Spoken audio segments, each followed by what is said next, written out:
and lands in the middle of the stadium, and that's when Uguay is like pointing at the Dragon Warrior, and that turns out to be Poe.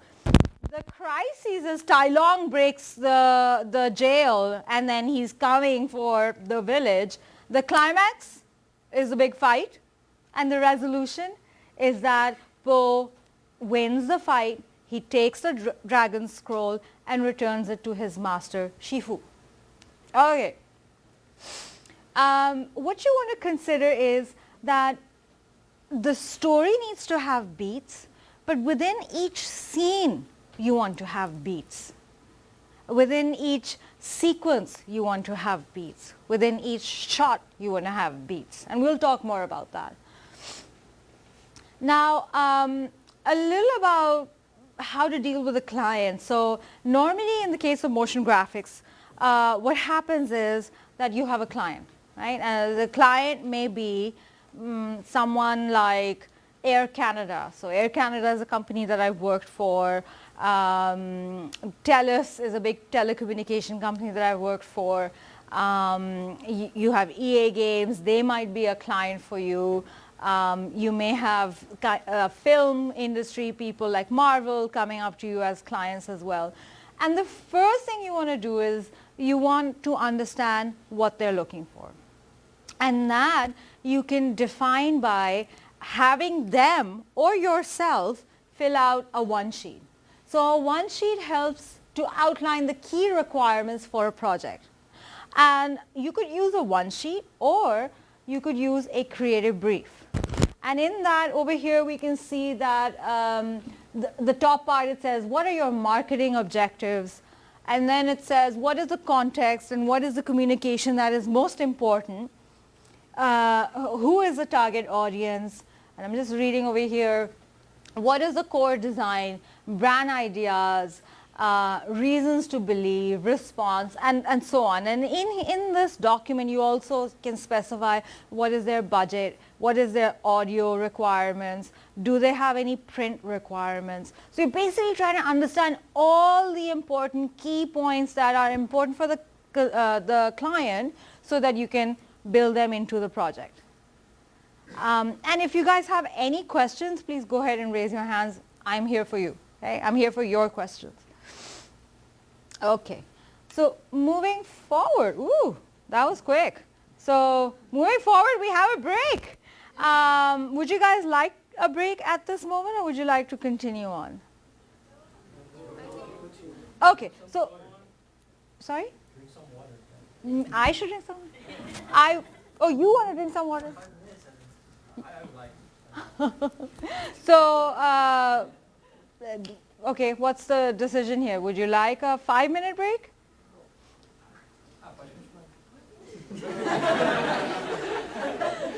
I think you're the only one who wants. Keep going. Okay, I promise it's not too long the second part, and then we'll take a break. Promise? Okay. All right, so now I want to jump into previous. So that was a little bit about storytelling. We talked about how to deal with the client, how to come up with a concept for motion graphics. And I know that I haven't really clearly defined what motion graphics is. However, after this whole lecture, you guys will be very familiar with the art of motion graphics. And just as a little disclaimer, I'll tell you, motion graphics are animated productions that are short, so they can be promos, they can be music videos, they can be title sequences, they can be projection mapping. Have you guys heard of projection mapping? It's when you project on, say, a building, and then it creates all these beautiful sort of like animations, and it makes you see. I'll pull up some examples in the end for projection mapping. And what else is included in motion graphics is VR and augmented reality production. A lot of games use motion graphics, so a cinematic, that is, you know, it tells you a little backstory of the project, or promos for a game. They're all motion graphics. And you guys will see plenty of examples, and that'll open some new doors for you. Okay, so now I want to talk to you about concept art, motion tests, sketches, thumbnails, and then I guess a little bit on the one sheet. Okay. What is pre-visualization? And that's a question for you. What is previs? Have you guys done any previs? Who else familiar with previs? Who knows what previs is? Okay, beautiful, perfect. So pre-visualization, and I can bet you that some of you may know it and you might have a different term for it. Previs is basically right in the beginning, after you do your client pitch, after you understand what the client wants, now you get into pre-visualization, which is basically describing what the project is going to look like visually. And so you do concept art, and why we need pre-visualization is it allows the directors to compare and see which shots and angles work or which don't. And we can check out lighting and pacing and movement and how the story is actually being conveyed. How many of us have worked on a storyboard? Okay, so storyboarding is a part of previs. And how many of us have done any kind of concept art? Beautiful. So concept art is also part of previs. And previs is that big umbrella, that big category under which we have all these concept art activities that fall in. Okay? So in a motion graphics production or even visual effects in 3D, they'll use this term. And what project is this? Do you guys know? Paperman, who said that? 500 points. Boom. All right. So Paperman, and right in the beginning of the film, these are some of their illustrations that they came up with. So they were trying to test different gestures, different lighting examples. So this is very soft and diffuse lighting that they're trying to check out. And they're seeing facial gestures over here. And they're seeing how characters compare to one another. And these are all these tests that they will do right in the beginning of a production. Now, why would they make all these drawings when they can just do the production? What do you think? Why do we do this? Why not just get into like 3D something Maya and start modeling the characters? Save money. Save money. 500 points. What's your name? Eduardo. I got it, Eduardo? Okay, 500 points, Eduardo. Yes, to save money, because the cost of hiring a modeling artist to produce, to sit there for say 60 hours or 120 hours to create one model, and for those of you who have done modeling, you know how time intensive modeling can be, right? Versus hiring a concept artist and them drawing all these iterations, and then the director can say yay or nay. So they'll be like, oh, this looks good, this looks bad. It's a huge difference in resources and time. So what we want to do is we want to make sure that we have the entire story and the art and the technical locked down before we get into production. Okay? I want to show you an example of previs.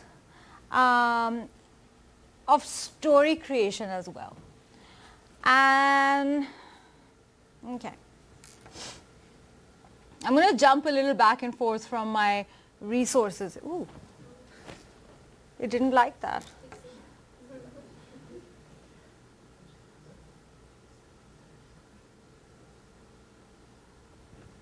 What happens if I do this? All right, let's do this. Actually, no. I can show you exactly what's going on here. Doesn't go here. Okay, so this is a music video that is by Chromeo. You guys know Chromeo? Very cool artist. And this is a motion graphics piece. So this is a typical motion graphics piece example. I'm going to show you the music video. Then I'm going to ask you how they made it. And then we're going to talk about how they made it. So let's watch this. We're missing some audio. Sorry. Let's see if I can solve this.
Okay, so how do you think they made this? What style of animation are we looking at? Okay, 3D model, one person here. And rotoing, how many people are saying rotoing? Okay, Lucas is saying rotoing. All right. Eduardo, what do you think? 3D modeling, okay, all right. So I'm going to play behind the scenes. Oh. It's not both of them.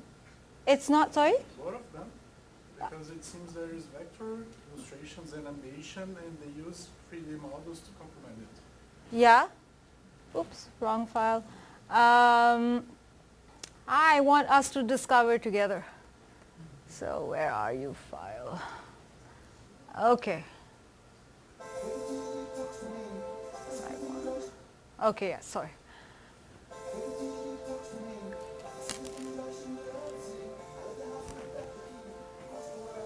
So, they talk about their process, which is fun. So this is the band, Chromio.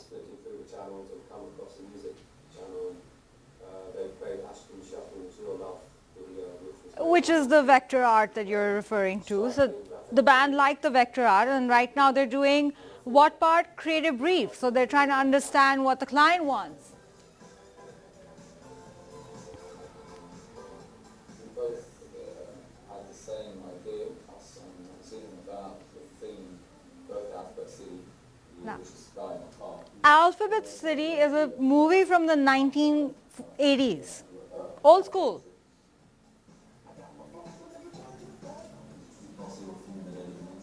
And that's another film. Another sort of like car chase and old school cinematography, long shots. So then he says, I just took those movies and I edited them to the sound. And they liked the edits, they liked the pacing. And then they started animating. And look at that. Shot by shot, they rotoed out the same cinematography and put it in this film. Now there is some vector art in here, obviously, but a lot is rotoed. So all of you people who said rotoed, 500 points.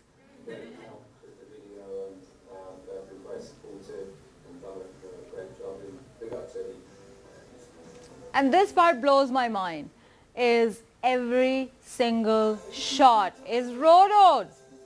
Now, from a copyright standpoint, do you think they can get into trouble for doing this?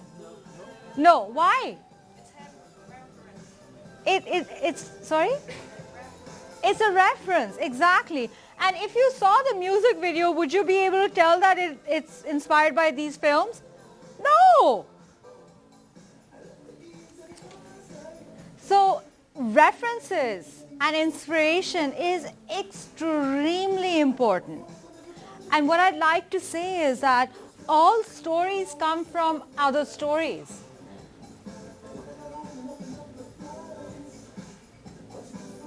So everything that we know already is actually coming from somewhere else, and we receive that information through some kind of osmosis, through some kind of generation to generation, and that is how we accumulate our likes and dislikes and the things that resonate with us, the similarities and parallels that we see, and then we connect and develop those stories. Even the lens flare. Can you imagine? Even like the special effects that they have in here, they've got a reference or something for it.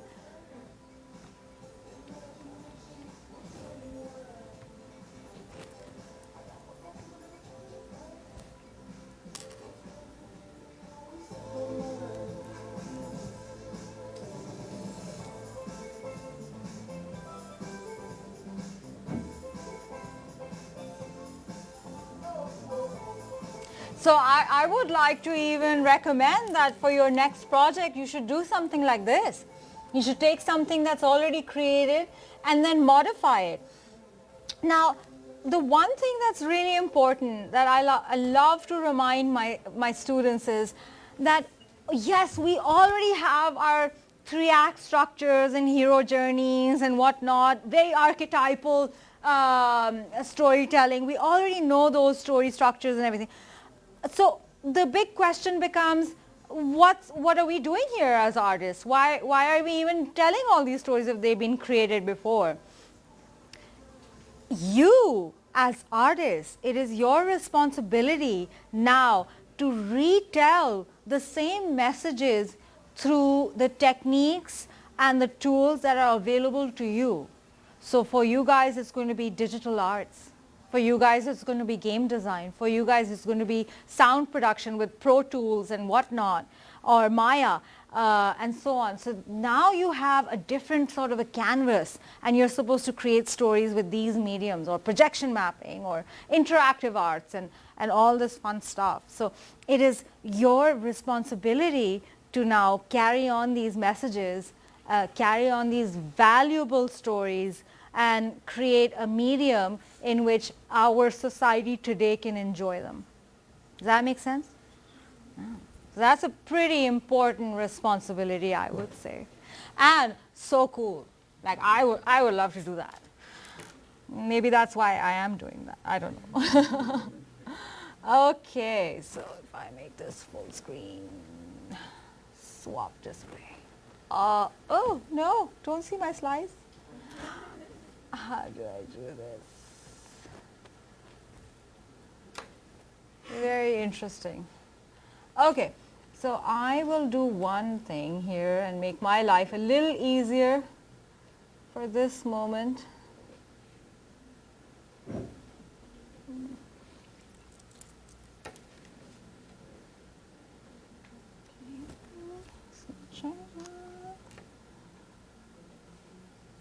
So back to pre-visualization, display, show options, dual screen. Sorry, more technical difficulties, and I promise after this they will be solved.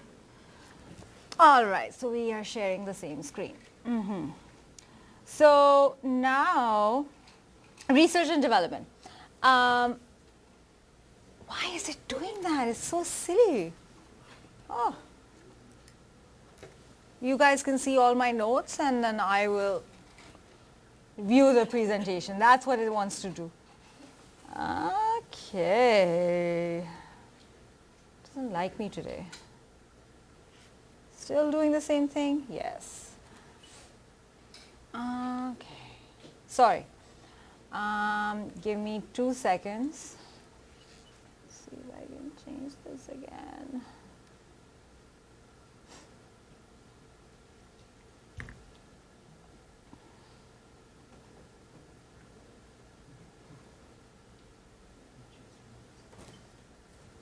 Okay. See if that does something. Nope. And then I said this. See this. Oh.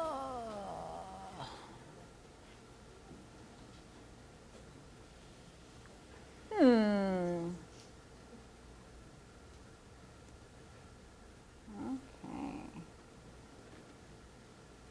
Gather windows. And where's my mouse?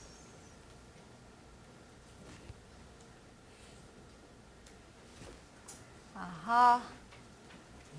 And here we have presentation. Oh my God. Wow. I think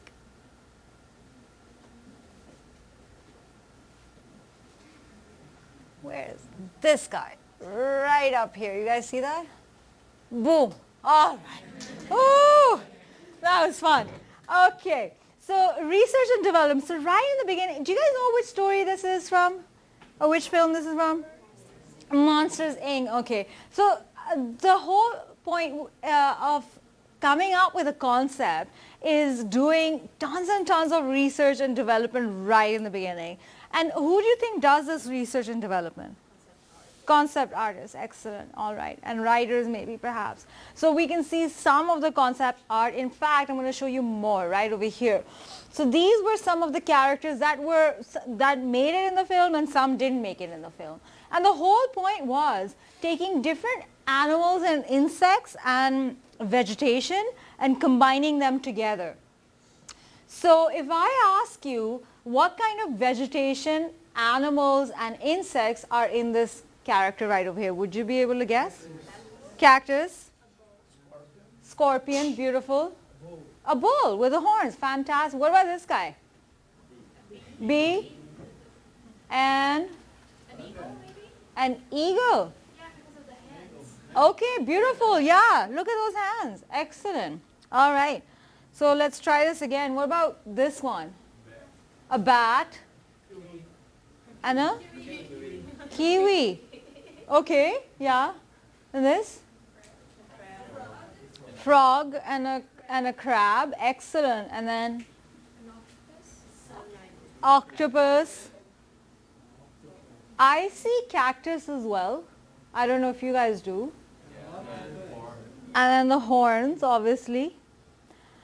And some of our character designers over here may be familiar with creating a model sheet.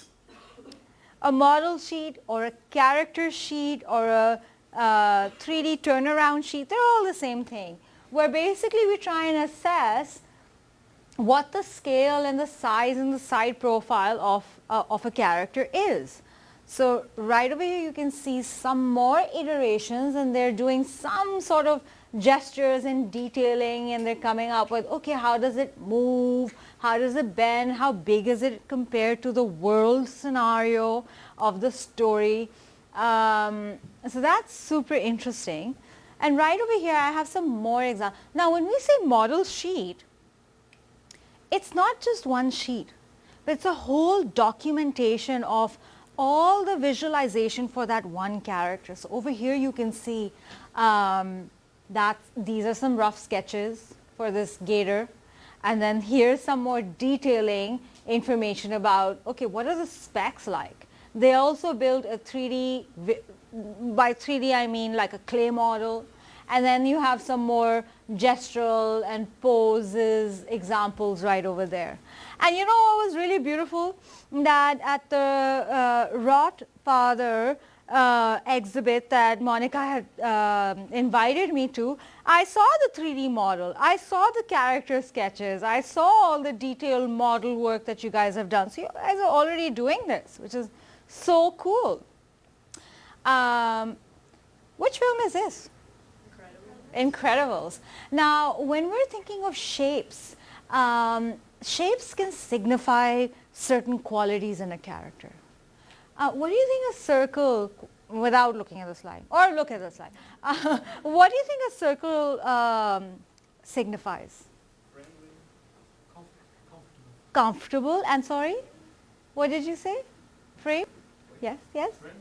Friendly, beautiful, okay. Because it's a round shape, right? There are no hard edges in this. So we see safety, comfort, friendliness, beautiful. What about? Because it reminds us of a baby. Okay, beautiful. It reminds us of a baby. Babies are super round and curvy. Yeah. What about a square? Stable. How did you know that? Who said that? Where are you? Who is stable? Stable, Lucas. 100 points, Lucas. Boom. Okay, stable, why? Because we know that a square operates with gravity really well, right? You can just put a square somewhere and it's gonna move in that way. Versus a triangle, it's gonna pivot a little bit, right? And then it'll find its resting place. So a triangle we can say is unstable. Right? And then we see these points in a triangle that are not a 90-degree angle. So it raises curiosity for sure, vulnerability for sure, instability for sure. And they say sharp, dangerous, active. So this is how Pixar comes up with a lot of their characters. Have you guys seen Up? Do you know the characters, like how they are set up as a square and a circle and like these really obvious shapes? Yeah, so and a combination of shapes, then you can create even more meaning in what that character is. And that's a fun thing to keep in mind. And then there's this guy. How many people have seen SpongeBob productions? I love SpongeBob.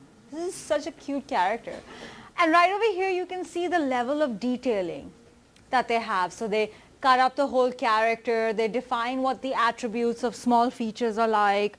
They also, this is all model sheet, right? So all of these are a part of a model sheet. So they're talking about how he may perhaps be bending, how his eyes behave, how his hands behave, what level of movement he can have, how elastic his hands and his material form is.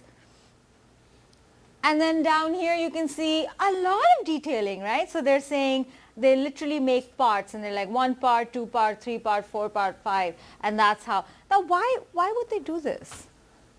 Why would you need to go this far? This is like a little too much. So that other people can make it. 500 points. Okay, what's your name? Louisa. 500 points, Louisa. Yes, so that the whole team can have a set of rules, like a style guide. And now other people can start animating the same thing or drawing the same thing. Excellent, fabulous. So we do come up with sets of rules so that then the whole team can use them. Here are some poses and gestures, again, from our favorite characters. But moving on, I want to touch on storyboarding a little bit. Can you guys imagine that the first storyboard that was created, and it was called a storyboard, was in the 1930s at Disney Studios, where they created the visualization for Three Little Pigs? So 1930s. That means it's not been that long. right? We've probably had storyboarding as a real concept for 90 years. Not too long ago. But then I like to I like to talk about the fact that we had cave paintings back in the God knows what nots, right, millions of years ago. And they had sometimes they had a sequence, sometimes they described a process of hunting, of gathering, of how they lived, and even that can attribute as a storyboard. So the art of a sequential story process has been around since the beginning of time, one can say. You know, we even had stuff around pottery that would tell us a story, or we had tablets, the rock tablets that those guys had, glyphs, that's another name for them. So I like to relate storytelling to that far along. Now this is a storyboard, or rather thumbnails, of a production done by one of my favorite studios. The name of the studio is Psyop, and I want to show you this production. But before that, I want us to take a look. So there's a hand here that puts a coin in a vending machine, and then the coin goes in the vending machine, and it gets into this sort of miniature landscape, right? Who knows of this production? Oh, wow, amazing. I love that. Fabulous. Coca-Cola Happiness Factory. Beautiful, excellent. And then the coin falls down, and then it goes through some sort of a next step, and then you see these minion characters, and then so on. So I want to show you guys the production. Now hopefully this doesn't break my whole thing. Ugh, why are you doing this? Okay. Copy. And where are you? Oh. Okay. And all the way up. There we go. Oh, you're seeing all my secrets? Don't look. Oh, and there we go. So if I can, yeah, go back here. Okay, so I'm going to play this.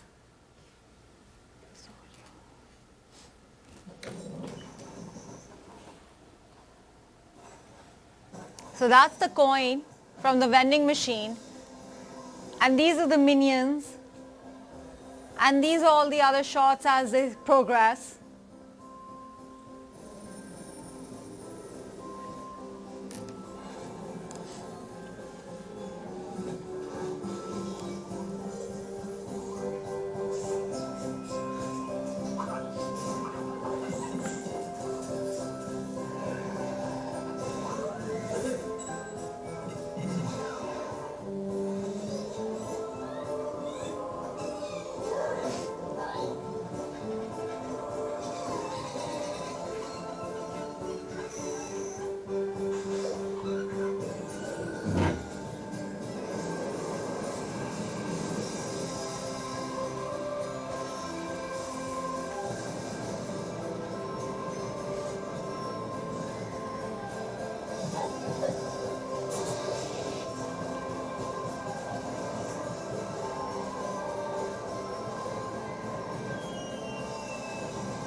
So this is a motion graphics piece. It's a basic advertisement about a product, and there's a whole story in it, right? So in the beginning, you put a coin in a vending machine, and then they tell you the making of a Coca-Cola drink, and so it goes through like this. Next big thing. What? Thank you. Having the best time or the worst time, they have characters, something's grumpy, something's happy, something's whatever, and there's a whole celebration of creating that one drink for you, and in the end you get it. So that's pretty intense, I would say. Next time I drink a Coca-Cola bottle, I'm going to be a little overwhelmed. Okay, there we go. Oh, I found it. Nice. Where did we go? Okay. And now I can do this. All right.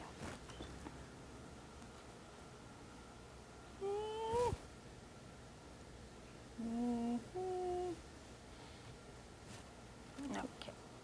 There we go. So, ooh! There we go. So it's going to be, so what we have talked about, just a little recap, is story structure, how to deal with a client, how to develop a story on our own, and then we talked about coming up with the visualization. So pre-visualization is the word. The next thing we're going to talk about is super hot, it's cinematography. So let's take a break for a good, nice, long 10 minutes, and then let's come back at 3:35. Is that okay? Yeah. And then we can start with cinematography. Okay, thank you.